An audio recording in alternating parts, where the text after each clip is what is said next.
edge of Blackwood Creek, a place where the shadows seemed a bit too long and the air tasted faintly of iron.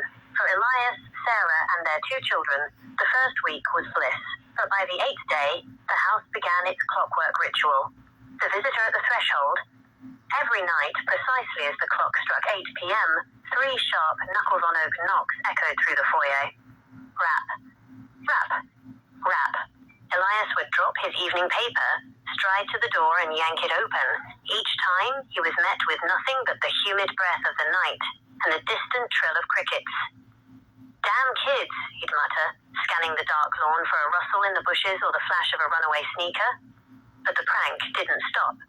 A week turned into a month. The knocks never arrived at 7:59 or 8:01. They were as punctual as a heartbeat. Sarah grew pale, insisting she felt a chill seep through the floorboards every time the sound echoed.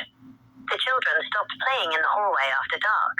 By night 31, Elias's patience didn't just snap, it evaporated.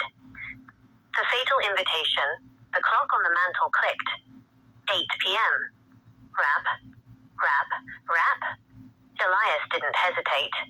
He lunged for the handle and threw the door wide so hard it cracked against the interior wall. Outside, the porch was empty. The moon hung like a dead eye over the silent trees. No footsteps, no giggling teenagers, no wind. Enough. Elias roared into the emptiness. His face was flushed, his pulse drumming in his ears. He stepped back, gesturing wildly into the dark, yawning maw of the night. "You want to be here so bad? Well, come the hell on in." He slammed the door, locked the deadbolt, and turned back to the living room with a grim, triumphant smirk. There. Maybe that'll shut him up. The unseen occupant. The house went deathly silent. Sarah stood in the kitchen doorway, her hands trembling over a ceramic mug. "Elias," she whispered, her voice barely audible. "Why is the rug moving?" Elias looked down. The heavy Persian runner in the hallway wasn't sliding. It was being depressed. One heavy, invisible weight after another sank into the fabric, moving from the front door toward the center of the house. Step, step, step.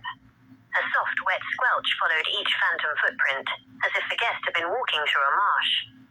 The air in the hallway suddenly grew thick with the smell of stagnant water and ancient, turned earth. The invisible weight stopped directly in front of Elias. He felt a sudden, freezing pressure against his chest, like a cold hand being placed over his heart. From the empty air, a voice like grinding stones rasped a single, terrifying word.